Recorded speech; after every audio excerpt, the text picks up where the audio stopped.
products, that is your rosella and stevia has been done separately.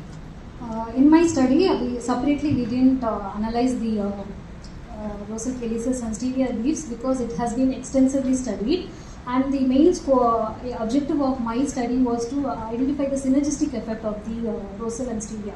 So that is why we didn't separately analyze the phytochemicals and bioactive compounds found in the rosal and stevia leaves, and has been extensively documented, and I've also presented an extensive list of this in my review of literature. I could see that. Why was sensory evaluation not conducted after 90 days? Sensory evaluation is more, it's affected by the macronutrient and the physical parameters of the tea. But at the end of the 90th day, we found that there was only negligible changes in the parameters. Therefore, the sensory analysis was not conducted. Instead of that, sensory analysis was done to find out how the method of preparation. So eventually, if a person is going to make a tea, we use different methods, right? So we thought that we could prioritize that, and we found out from the different methods of preparation, the hot tea method had good sensory quality as well as it had all these therapeutic benefits. So just not by going for the palatability, by balancing with the therapeutic property, so we were able to specifically tell this tea had good sensory quality. So that is why instead of the storage study sensory quality, we did a sensory quality for this. However, the sensory analysis could be done for as a future research. Yeah, I do agree, because you have done the extensive nutrient analysis and you said there were not much of a difference except for the moisture contents. You said that the tea also that you produce, so did you use the tea powder after 90 days for you to do the preparation of the tea? Actually, the tea has been with me for a long period. It had good quality, but for the study purpose, only till 90th day we analyzed. And even after that, when I consumed, it didn't have any much effect. So because it was a very dry product, there was no deterioration. No deterioration. Okay, but that is a good suggestion, because after 90 days it would be nice to do the sensory analysis so that much more confidently we can answer. And there were two other questions, which one aligns with my question as well. What factors or procedures led to adoption of 4 grams of rosella and 0.5 grams of stevia? So rosal calyces have been used in a lot of clinical trials, and quantities up to 30 grams have been used. But the point to be noted here is that this rosal calyces is very sour. So when taken in minimal quantities, the person will be able to consume more. And the FSSAI recommends around 5 to 10 grams of the rosal calyces. So in the present study, in the pilot study, we use the quantities 3 grams, 4 grams and 5 grams. As these are within the permitted levels, and it will not have so much sourness. And for the stevia leaves, as I have already presented, regulatory boards have differing perspectives. So the exact limit for stevia has not been given by them, but the European Union accepts the use of stevia leaves in herbal teas, because people from centuries have been using the stevia whole leaves in the herbal tea form. So that is why the stevia was selected. But however, the limits are not specified by the regulatory boards. So for stevia, what we did was we went to the review, and we found out 2 studies, one study by Mishra in 2011 and Ritu Nandini in 2016, and they had supplemented this whole stevia leaf at quantities of 0.5 gram to 1 gram for up to a period of 3 months, and the result didn't show any side effects or adverse effects. So these quantities were selected for stevia. So 3, 4 and 5 grams of rosal calyces was steeped with 0.5 or 1 gram of stevia leaves, and it was steeped in 200 ml of boiling water for 5 minutes. This was selected based on the sensory analysis. So preliminarily, we did a sensory analysis where 6 panelist members just tasted the tea and found which combination had the balance of both rosal and stevia. So we wanted a tea which everybody could consume. It should not be too sour, and even the stevia should not overpower.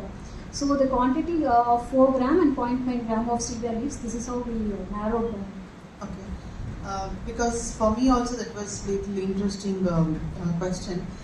In your table, I like the way you have presented how did you arrive at 3, 4, 5 and also the 18 combinations. That was interestingly clearly presented. Towards the end, when you said about the hot tea, cold tea, and you said cold tea scored much better than the hot tea, would you think adding little bit more stevia to the hot tea or the boiled tea will have the acceptance better? Ma'am, taste-wise, the cold tea actually scored very good scores because it was in chilled form and it was very refreshing to drink. But however, the phenolic content was low. This is mainly due to the slow release of bioactive compounds. So we didn't have any heat treatment, just it was added to the water and it was left to infuse for a period of 8 hours. So we wanted to select a method of preparation that could be instant and it should also provide good therapeutic bioactive compounds as well as it should be also, the person should also be able to consume. So the hot tea was was scoring good in both these aspects. So that is why we recommended hot tea. Yeah, when you presented, you said it had a little bit sour. The boiled tea especially. So, yes, but boiled tea had a better phenolic yes, compound content.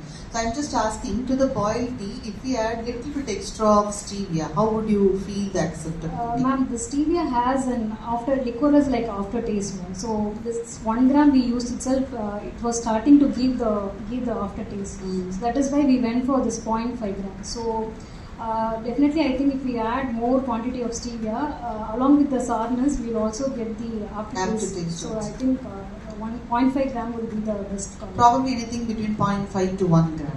A person can change it according to the taste. So you probably have to give as per taste as your recommendation.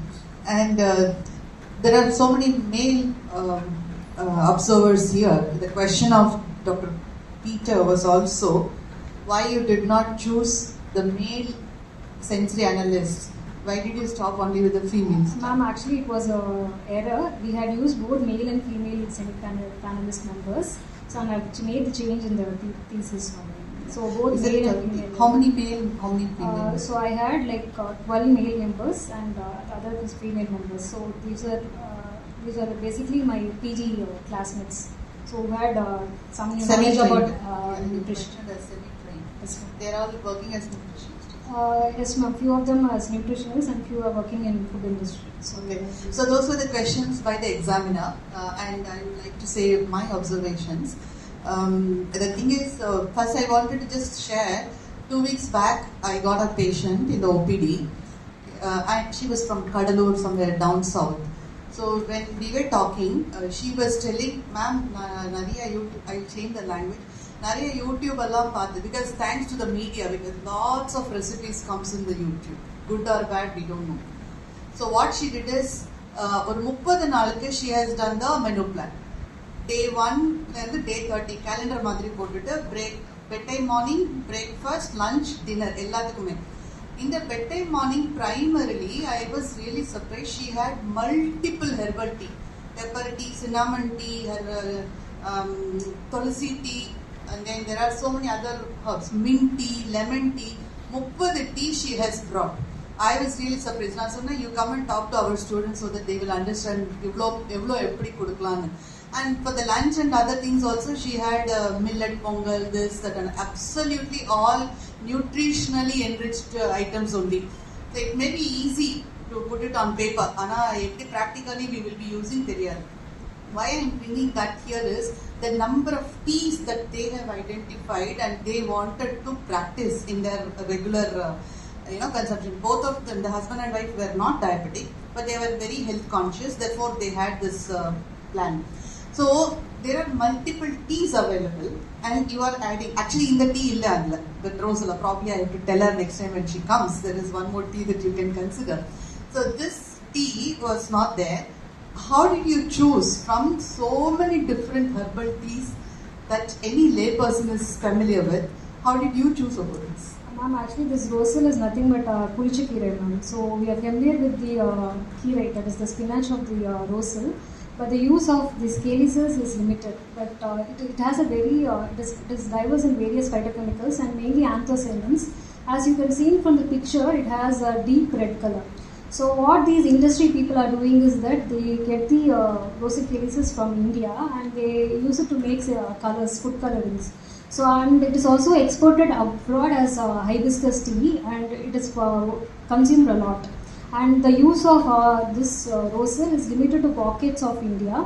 And as I said, mostly we add the sugar, which actually will decrease the nutritive value of the drink. So that is why, and it is, as I said, it's also available in the tea shops, where I myself have seen people taking this, thinking that it is hibiscus flower, shoe flowers tea. So with this research coming out, I think it will give people more clarity on what is actually hibiscus tea and what is rosal tea. And as I said, even if it has a sour taste, it has a very nice, when it's sweetened with some sweetener, it has a very flavorful feel in the mouth. So that is the main reason I chose this. And it can be consumed in both hot and cold form. So as we saw, the cold tea is very refreshing. So in summer days and all, you can have this in the evening time also for the refreshing mouth feel. So that is why I narrowed down to rosy. Okay. So have you tasted it even before you got into this research? Have you got a chance to taste it and therefore you decided about it? No, ma'am. When I was doing my review of literature, I was like going to different kinds of flowers, edible flowers and all that. And we are aware of pulichikira. So I was like, I was thinking how the flower is there and all that. So this callus actually comes from the flower. Normally in all flowers, the sepals are actually the calyces, which comes along with the flower. So in this case, it comes as a separate part, and it is being utilized for all these industrial purposes. So that is the reason why I selected it. And after I was got invested in this, then I consumed the tea, and I felt that it did have a very good mouthfeel and taste. Okay. So that made me go forward. Thank you. So the thing is, pulichikira ellarkum adu theriyum. In our home also, when it comes to the calyces, it is normally thrown. Yes, ma'am. It is not actually consumed. We do consume that pulichikira in terms of chutney, whatever, gogura, whatever. But the calyces is normally thrown out. So that way your study is more relevant. And again, the stevia. Because lay persons are very familiar with artificial sweeteners. So when the diabetic people come to us and they say, I'm using the artificial sweetener. When we talk to them about the stevia, they say, well, how can I get it and so on. That is another benefit of yours. It is called as, in Tamil, in your thing, I was trying to search the native, the name of Seeni Tulasi. Seeni Tulasi, Chakra Tulasi, Inipu Tulasi, whatever. So that is how the people are familiar, and konja saapta you get that very high sweetness. So that it is good that you have chosen these two combinations. And overall you have worked on so many other, I will come to that part later. The dosage you have decided and you have justified about that also. There were certain queries I have written. The bioaccessibility that you were talking about in slide number 51. Like it is bioaccessible in can you just explain that once again? And vitamin C seems to be much more available compared to the other phenolic compounds. Am I correct? Yes, ma'am. So that being the case, how do you justify that it will have a better impact? Because the bioaccessibility is what we always talk about. So how do you say it is? How do you justify that it will have a better impact? From here you can see that the bioaccessibility of vitamin C was around 200. It increased a lot. This was from the literature. We found that due to the acidic nature during the gastric digestion increases the bioaccessibility of vitamin C, and this vitamin C has a lot of therapeutic benefits. So it is also an antioxidant vitamin. So that will definitely provide some therapeutic benefit to the when the person is consuming the tea. Apart from that, you can see that the total phenols, calcium, and this vitamin C, all this was about 50%. So in the literature, what literature says is that the bioactive compound or the nutrient is above 50%, then it has good bioaccessibility. So all these compounds, that is your total phenols, vitamin C and calcium levels were more than 50%. So it was at moderate level to exhibit all these therapeutic properties. And this was just an in vitro gastric simulation. So it will not exactly tell how the tea would behave in the systemics, in the human system. But it just gives an understanding that yes, there was a decrease in most of the nutrients and bioactive compounds, But certain nutrients like total phenols, vitamin C and calcium were high. So these could also contribute to the therapeutic value of the tea after consumption. Yeah, so you also have said that we need to go to the next human trial for us to confirm this, but this is one component we have to keep in mind because bioaccessibility is not so very high in this. Molecular level, it has made a difference. And similarly, slide number 40, you have said about there is a difference between the rose tea powder and the regular tea. Okay, so how do you justify that? Because the powder still continues to have a higher component compared to the final extract, isn't it? Yes, So how do we justify that for consumption? Yes, most of the nutrients were below the were low compared to the whole tea, stevia tea powder.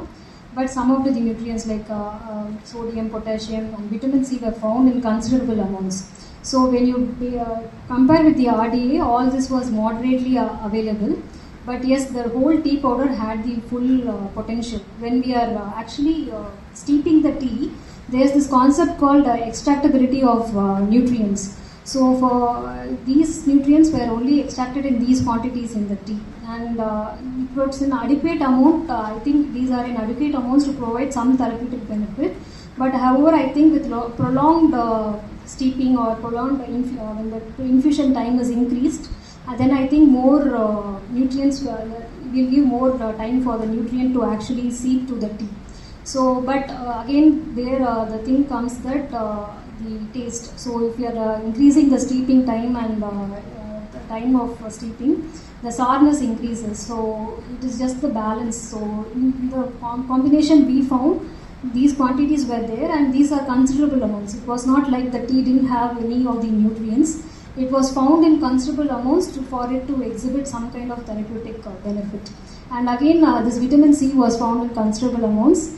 And apart from being a vitamin, it is also a powerful antioxidant. So that will also definitely will provide some therapeutic benefit when it's consumed in the tea form.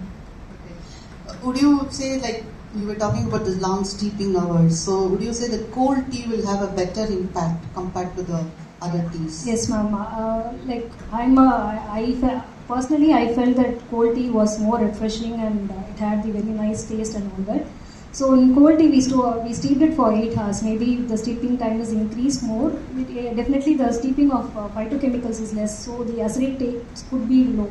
So if more of this research towards this is done, then maybe we can increase all this. Yeah, you can perhaps give more authentic information, and then anyway it was acceptable also. The cold tea was more acceptable. Yes, then we can probably do it without boiling or anything. Yes, okay, so another way of looking at it, you can explore it if there is a point there.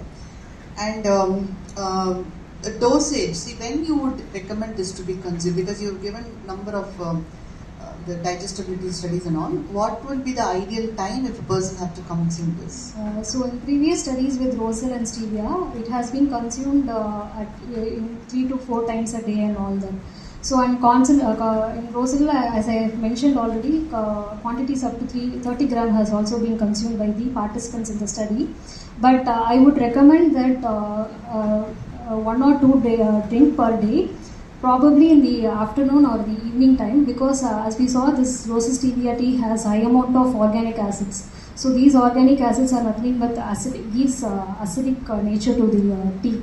So if you're going to consume it in an empty stomach or just after your breakfast, it can cause some acidity. So it is better to have it in the afternoon or the evening time, preferably after a meal, because if it's going to be a diabetic person, definitely it has a lot of it has the ability to decrease postprandial blood glucose level and all that. So if a diabetic is going to consume it, definitely after a meal, 1 or 2 times a day it can be consumed. Okay, so probably that with the human trial we'll be able to, because we also have to remember about the alpha amylase inhibition that we were talking about. So would you think it is just before 1 hour or half an hour before lunch, probably as a mid-morning, it is going to be helpful? Ma'am, in most of the studies, what they had done is that after a meal, along with the tea, so when the brunch time comes or in the evening tea time, that is when these rosal calyces and stevia leaves have been used. So since it's already been studied at those times, I think the person can consume it at those times. Okay. Have you patented this particular product? No. Do you think it is a patentable product? We have to go through a lot of things, but I'll try to do it. You can consider that, because you have combined the rosella with the stevia, which I think it is, from what you were telling and from the literature, this combination is not there. Yes, ma'am. Only in one study, it was used by Saraswati et al. In 2020. This study was done in Indonesia, where the whole stevia leaf was used only in combination with rosette calyces only in this study. So here it was just given to the diabetic subjects, and the blood glucose level was tested for a period of after the consumption of the drink. So this is a much more extensive study on what actually the therapeutic properties of this combination is. So this is like, apart from that Saraswati et al. Study, this study also adds to the so probably you can explore the possibility of patenting.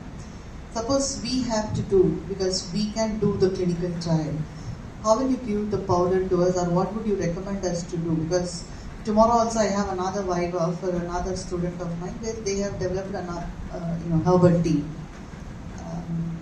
and they have seen on humans that it has a hypoglycemic effect. And if I were to carry this forward, what would you do? So tea bag method would be a good way to go forward, so it will be more accessible. So tea bag method in the same quantity, the same steeping time and temperature can be studied. So it will be more accessible for the participant to use it or the person to use it. And we can do it by ourselves. One of the yes, ma'am. That is the main. It is a minimally processed product. So anybody, if you have the cases and the steam, you can just mix it and have it. That is why we selected this. In that concept, I would appreciate Dr. Nora and also you, because we don't want any extensive products or processed ones. Some people go into the nano one, etc., etc. But I would suggest for a lay person, these kind of things will be much more helpful compared to having to do a very tedious processes. So that's the reason I said if I were to carry it forward as a human trial, I can still look into it with all the acknowledgement to the primary researcher. So overall, this particular study has its complete completeness in a particular topic that you have taken with respect to the molecular aspects. And we know, the inflammation and the oxidative stress are the primary culprits for almost number of diseases that the human are exposed to, or they become they are being attacked. So to reduce the inflammation and also the oxidative stress, everywhere many researches are going on, and there are more into the pharmaceutical and also the nutraceutical. This particular study has evidence-based told. In the beginning I told there are multiple teas that are available and people are familiar with, but they don't know what is the scientific evidence behind that, and in that way your study have extensively documented the scientific evidence, how these components in the herbal tea has a anti-inflammatory effect that has been proved beyond doubt. Similarly, how does it reduce the oxidative stress has also been proved with your multiple laboratory analysis that you have carried out. And there is in India there is not much into molecular nutrition, whereas you have gone, both of you have gone into the molecular aspects of a particular product, how really it alters the expression or the molecular mechanisms of the etiological factors for inflammation and oxidative stress. In that way, it is really very interesting to listen to your individual parameters that you have looked into, whether it is the PPR alpha or LPL gene or CEB, multiple things you have done. So I really congratulate the guide and also the scholar for such a very extensive evidence creating of the particular topic on study or particular item under study. Because calyx many people may use, stevia many people may use, but we don't know. Tomorrow when I want to go and talk to my client also, I will say this works in this component, in this way. So you can confidently consume it. So that way I really appreciate and congratulate. The results have been explicitly presented here. When I was going through the thesis, of course I was just flipping through the methodology. Is it methodology different or no? That's to be honest, because not into too much of the scientific methodologies myself, but it was clearly written. You've written the principle and what is the procedure, and everything has been clearly written. And I asked you also over the break then whether you did it by yourself.